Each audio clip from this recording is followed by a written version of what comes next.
Hey everyone, I wanted to give you a quick update on my Back to Eden garden that I planted, basically the berry patch and the hazelnuts.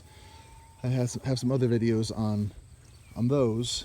If you remember, I put elderberries around the outside of the chicken coop on two sides, both York and Nova variety, so they can pollinate better. These got eaten down a little bit by deer at the beginning because I didn't put any fence around them to protect them. But for the most part, you can see just how well they're growing here in the wood chips. You know, you can see that one definitely got eaten down a bit. You can almost see little bite marks if you look at the ends.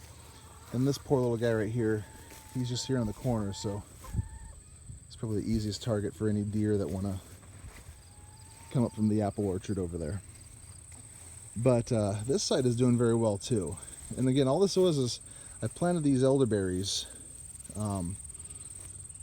These ones had existing wood chips and cardboard from last year because I had a couple in there from last year. I think I had 3, and I put the other 2 on this side here.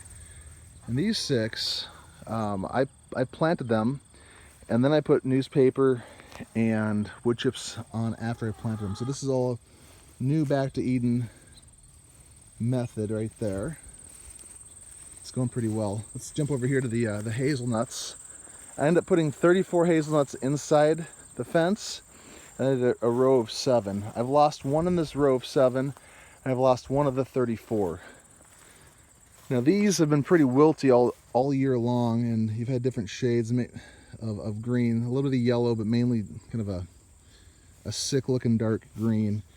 And I've never grown hazelnuts before, so I don't know what that really means, but they've been kind of wilty. I'm hoping that even though they're not perking up the best, the roots are growing. The size of these hazelnuts, they've all grown. So I'm hoping that the roots are taking, and I'm able to continue to see more growth next year with the strong root system. Just real quick, I talk about this when I planted the trees, but these are wild plums right here. I use these biodegradable tree guards and this welded wire fencing. These have grown really well. I just put a little bit of wood chip around the base of them, but I haven't touched them all year, so they're doing pretty good. If I have time, I'm gonna take the cages off, weed them, and add some wood chips before winter. But coming back over this way, if you remember, I put aronia berries around 3 sides of the berry patch here, and they have tripled in size. These things look phenomenal.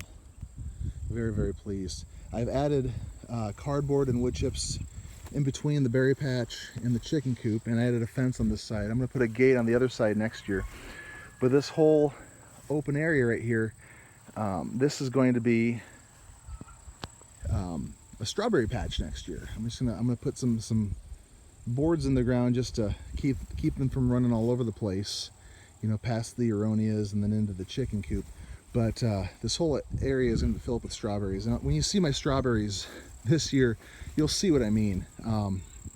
It's phenomenal how they've taken off. I put seed berries on this side. They say that you need to have male and female in order for them to cross-pollinate. The males, I don't believe, put out a fruit. So these first 2 are female, and then the third one in on each end is male. But I have a total of 10 of these, and they have done very well. These here are raspberries, and I haven't tended them too well this year. The red raspberries, they have taken off. I think raspberries are basically weeds that put fruit on. You can tell because of just how massive these are. I really need to cut a lot of these back, but most of this is all new growth. So very few of these actually put on berries this year. So now I need to figure out which ones I want to keep and which ones I don't. The rest of my rows I've trellised and taken care of really well. And they have put out just pounds and pounds and pounds of fruit. You can see I have some yellow raspberries going right there, and they are, if you haven't had yellow raspberries, they are a fall treat. I absolutely love them. Got some chickens in here right now. Not supposed to be, but I left the gate open. You can see my strawberries. This was 7 strawberry plants, and you can see how they are just going absolutely crazy. I'm going to get in here this weekend, and I'm going to take all these runners and put them in little pots and let them root in the pots, and that's what I'm going to transfer over to my strawberry patch next year. But these strawberries got very, very few fruits on them this year, but I think it was just this was the right year for them to grow, and then hopefully next year they fruit a lot. Very, very surprised by this, because these are 2-year-old plants, and the first year I planted them, we got nothing. And of the 25 I planted, and I planted them poorly, by the way, but of the 25 I planted, I think only 7 survived, and of these 7, now they're taking over. Here's some more aronias here. The problem with putting fence around, I talked about this I think once before, but putting fence around is you have all this grass that grows right in the crack, and it's hard to get in there and tear it out. So now I have grass that is, 3-4 feet tall that I need to get in there and try and rip out. If you can see them, I have a boysenberry at the end of each of these rows of berry trellises. And these boysenberries, I've cut them back twice this year, and I have, if you can see that one laying on the ground right there, that thing is 12 foot long if you take it from the base. I have cut that one back twice, specifically, and these things don't stop growing. I thought I was doing a good job of spacing when I first put them, when I first put the berry plants in, and I realized I put them way too close together. 3 to 4 feet, if you're gonna have a giant berry patch like this, is too close. You're gonna be cutting back and cutting back and cutting back if you have a really good setup. And again, I'm using the back to Eden method, so we know that works very, very well. But very, very pleased with how the berry patch is going. One quick thing, these are Brandywine purple raspberries right here, these stringy looking ones, and you can see pots there on the ground. What I did is I filled those pots with soil, and all I did was I took the end of those canes and I put them in the pots, and I did that 4 weeks ago. And these semi-erect and these trailing blackberries, black and purple raspberries, a lot of them are tip propagators. So that means the tip of the cane is kind of runny, and then it falls and touches the ground, and it produces roots and a new plant based on the ends of the cane touching the ground. And so a way to get new plants out of it and to trick them is to put little pots in there full of soil, and then they'll grow roots in that pot, and then you can cut them off the cane, and you have a new you have a brand new plant. So I'm doing that with my Brandywines here. I did it with triple crown black raspberries in the back. I had 4 plants going, and I now have 16 brand new plants that I just planted yesterday that rooted into these pots. So this works really, really well. Like I said, if I were to cut those out right now and show you, I'm going to have 3 or 4 new Brandywines, because they've been in there for about a month.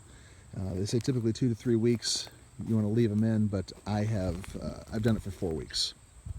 The other thing real quick is these are blackberries that are coming off of 2 rows away.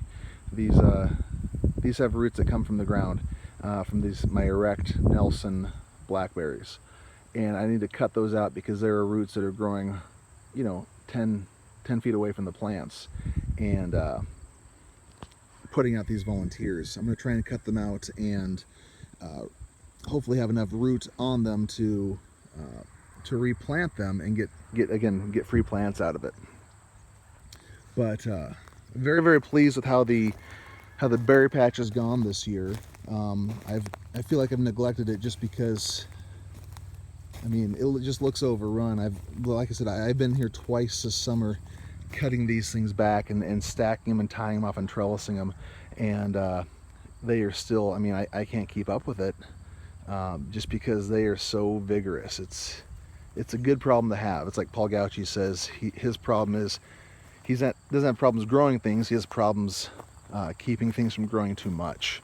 So again, I'm very, very pleased. I appreciate you watching and listening to me ramble, but if you have any questions, feel free to leave them in the comments and I'll try and answer them, or if it's something that I can do, I'll make a video to try and answer it better. But again, I've never done any of this before. This is my second year out here trying to do it, so a lot of mine is watching YouTube and learning from other people, and then trying and failing or trying and succeeding. So if I can help in any way, I'm happy to do that, because I'm learning just like you guys are. Hey, thank you very much for watching.